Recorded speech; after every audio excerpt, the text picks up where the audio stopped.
routes that you like to take or areas that you prefer going? Yeah, when I cycle in Spain, I like my favorite place is Madrid. Not exactly Madrid. Madrid mountains, 60 km from the capital is where I was born. It's amazing that that close from a city like Madrid, you can find that many different roads with in the forest and long climbs, flat, everything. I really like it there. Also, like in the Pyrenees, in Catalonia area, I think it's a really nice place for cycling. You have the coast, you have the mountains, not too much traffic, and I think Catalonia and Madrid are my both favorite places for cycling in Spain. Do you usually go alone or do you go with friends?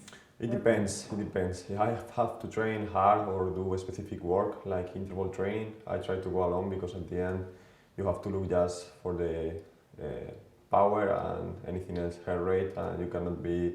You have to be focused in the training. But if I have endurance ride or recovery ride, I like to go with more people because at the end I think cycling is this, no? Is to share the ride with people. So always that I can, I try to share it with friends or in Spain, luckily there is a lot of people who rides bike and good. So most of the time I try to go with somebody else. And which type of ride do you prefer? Do you like it hilly, long, short? I like hilly, long climbs, because when you do a ride with long climbs, the times goes much faster because you take like 40 minutes to go to the top, then 20-30 minutes down, and just you already did 1 hour, so times goes much faster when you do climbs than when you have to go flat. For example, when I go to Belgium and I have to ride 5 hours there, for me it's like hard because it's all flat and like the time it doesn't pass. So I like it more with climbs, long climbs. And when did you know that you were going to be a good climber? Was it from the beginning obvious or? I'm still working on that. Yeah, always, I don't know, maybe I think you want to be climber because you are born somewhere where you have climbs. In my case, just in the door of my home I had already a few climbs of 40-50 minutes, and it's what I want, it's what I like, and it's for what I train. So I think after a few years working hard, I'm trying to get closer to the best climbers. And for the nutritional plan for a climber, does it differ than others? Yeah, for a climber it's really important the weight, because at the end it's about relative power. So we need to be as skinny as possible, and that's important. Nutrition is really important to be in the right weight. I follow the advices of Nicolas from Bacal Academy. He really helps me with the nutrition, also together with my coach, Kun Pellegrin. And we try to make a good nutrition plan to arrive to the goals in the right weight. And it's really, really important, one of the most important things of the preparation.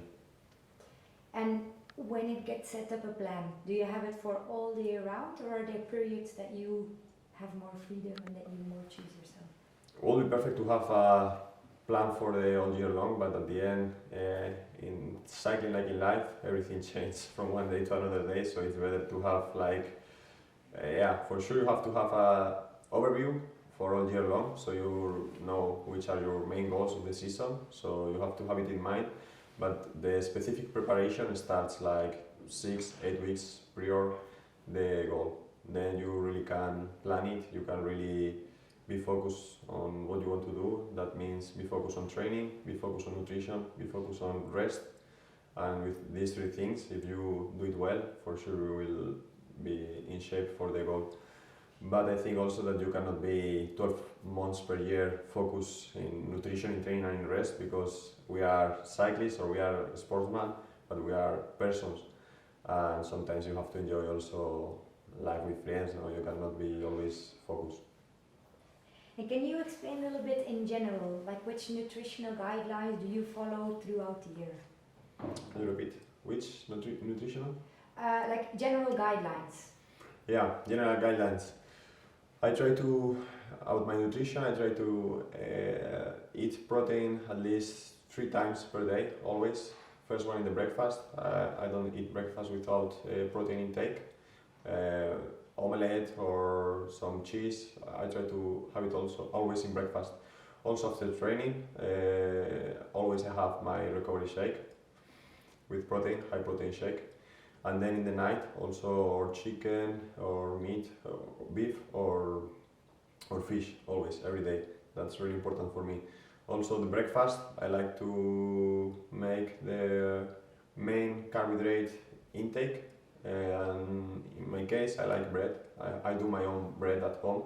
So that's my ritual every morning. No? I make the bread the evening before, and in the morning it's always fresh bread. And that's also very important for me.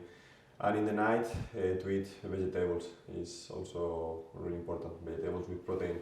Also in lunch, I try to eat almost every day the same, or rice or pasta with the protein shake, and that's my more or less my nutrition intake in a normal training day. And can you explain why you take the high protein shake instead of the recovery?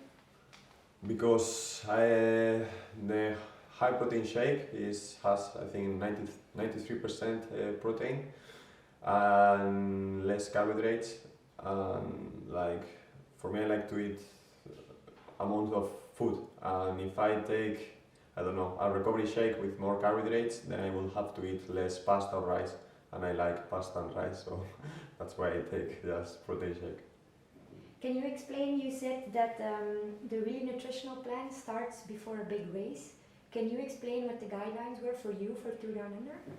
For Tour Down Under, first thing that we see is the supplement plan. That's important also, not just nutrition. First, supplement plan. We schedule which supplements we are going to take. In my case, I use carnitine, beta-alanine, Multimax, and that's all, because amino acids after the race, and then another kind of recoveries, but that is just in the race. And then we plan, Nicolas, the nutritionist, advised me how to take it, when, so I follow this really, I follow these advices. And then the nutritional plan is just about try to eat what you have to eat in the right amount, and try to don't eat so much sugars, sweet things is what, or also fat like olive oil. Try to reduce it to the right amount. You have to eat everything, but in the right amount. And can you explain maybe, like for example, carbohydrates? Mm-hmm. What is the actual amount that you kind of eat during a training period compared to a big tour like Tour Down Under? The difference is I could not in grams. I really cannot tell you. For example, in a training day I eat like 4 slices of bread, and maybe in a race day I will take like 6. You know. Also in the night before the race, when I'm in a racing period, I take also carbohydrates during the night in the dinner before the race. When I'm training, I try to don't eat carbohydrates during the night. And if you take it in the night, just to get an idea, because I really don't know, how much like gram of pasta do you eat? Yeah, I don't really count the grams, because I think you have to do things easy. You cannot have a scale always with you, because we are traveling all around the world. And I'm today here, but tomorrow I will be at my home. Next week in my parents' home, so you cannot bring a scale always with you. So for me, it's the visual reference, and always for example, the night before a race, I try to eat a big plate of pasta. You know, if I'm hungry, I still eat another one. You have to go by feeling. It's my way to see the nutrition. And do you use any Carbo-G or other products to do carbo loading? Not really. Well, during the races, yeah. Sometimes in the races, yes. Especially in summer, we use Carbo-G in the water bidons to refill the carbohydrates, because it's really warm. Sometimes you don't want to eat as much as when it is cold, and it's a good way to refill your carbohydrates tank, and we really use it. For example, during La Vuelta, I think every stage at least two bidons of Carbo-G. Okay, so for you it's harder to have enough carbohydrates in summer than in winter? I think in summer, because in winter, first of all, you are less focused, so you don't care about the food, and you eat sometimes as much as you want. Second, because I when it is cold outside, you are more angry. I don't know. It's my case. When it is really warm, I don't have the same appetite. Okay. And if we talk about like summer versus winter, of course you're from Spain, you're used to training in the summer. Do you think it's also an advantage for you, like to go to tours like Tour Down Under? Yeah, at the end I think you get too used to everything. You just have to train a few days before, and I think your body is the human body is incredible. It's awesome. So you just need a few days. If you go to Down Under, likely we are going like 2 weeks prior the race, so we will have time to get used to the warm, to the summer there. And I think for me it will not be a problem, but neither for Peter Bakoc, that is from Czech Republic. I think you just need to training and you will have it. For sure there are people who likes more, but I think it's more psychological. People that likes more the heat conditions, people likes more cold and rain. I think it's more something in the mind and in the physiology of the human body, but that's my opinion. Okay. And can you explain, when you arrive in Australia, what do you do to adjust to the temperature, like in terms of rest, but also in terms of hydration and so on? First thing we do is take our time. Don't go straight to training. It's a long way. I think we have like 27 hours flight. So you need to arrive there and take your time. Maybe first day do an easy ride, but really easy. Don't overdo it. Maybe we are 3-4 days training easy. Second thing we do is also for sure keep a good hydration. It's a big impact for the body. Come from the 5-10 degrees here in Europe to the 40 there. So it's very important hydration. And third, try to sleep well. Is also the different time is quite, I think it's like 10 hours more, I'm not sure. So you have to manage with the jet lag, that is not so easy. After 1 week, normally everything is good, everybody is ready, and we can start training. Okay. And if you say hydration, is it by drinking more isotonic, or do you take extra supplements for that, or how do you handle the extra hydration? Yeah, we use it like hydration. Well, we use it. How do you call it? You can say it in Spanish. Yeah, I don't know. I can't remember the name of the Spanish. During la vuelta, almost before la vuelta, we take like. ORS? Exactly. Okay. ORS. Yeah. Yeah, we take like. Maybe if you can say extra minerals, and because it's the same thing as an ORS, but people won't know what it is. Okay, perfect. Then when we are in a situation like this of warm conditions, we try to drink not just water, also water with mineral salts and different things. And also at the end it's nothing that you have to do because the body has you to drink more, so it's something that you do automatically. Let me think. Stay hydrated. So in winter time, would you say, do you sometimes drink water during training? In winter time?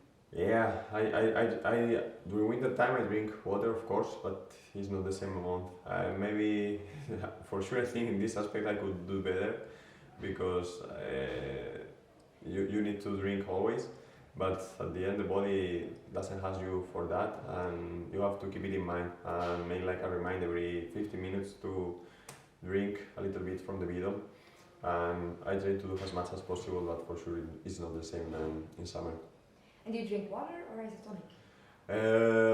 Both. For example, here in the training camp, we have always 2 bidons in the bike. One is water, and the other one is isotonic. And I think for me, it's the good balance. One water, one isotonic. Okay. Can you explain what you told me before with your watch that tells you when you have to take?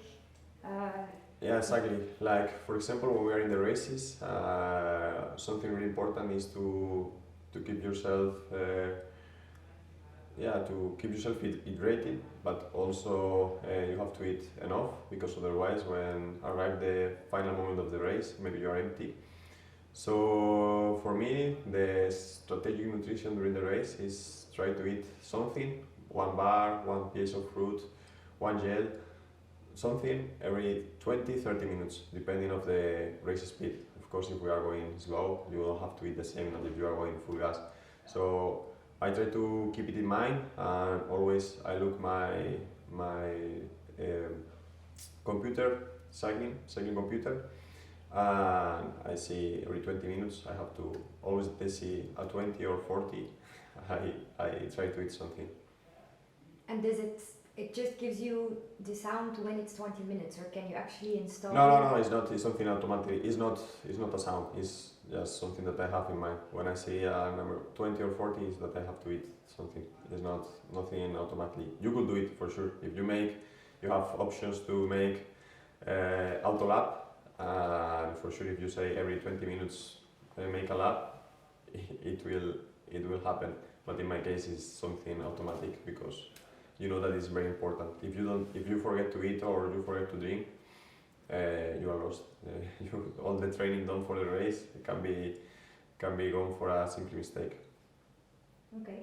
And then about the climbing, can you explain me how do you make sure that before that climb you have sufficient energy? What do you do? Before a stage that finishing a climb where you cannot eat, because maybe final climb is 30 minutes full gas and for sure you don't have time to eat anything. Maybe a gel is, if it is free, you can eat a gel, but otherwise you cannot eat anything. You have to eat something what I said before, you have to eat something every 20 minutes. And for me, of this way, I'm sure that I will have the power enough to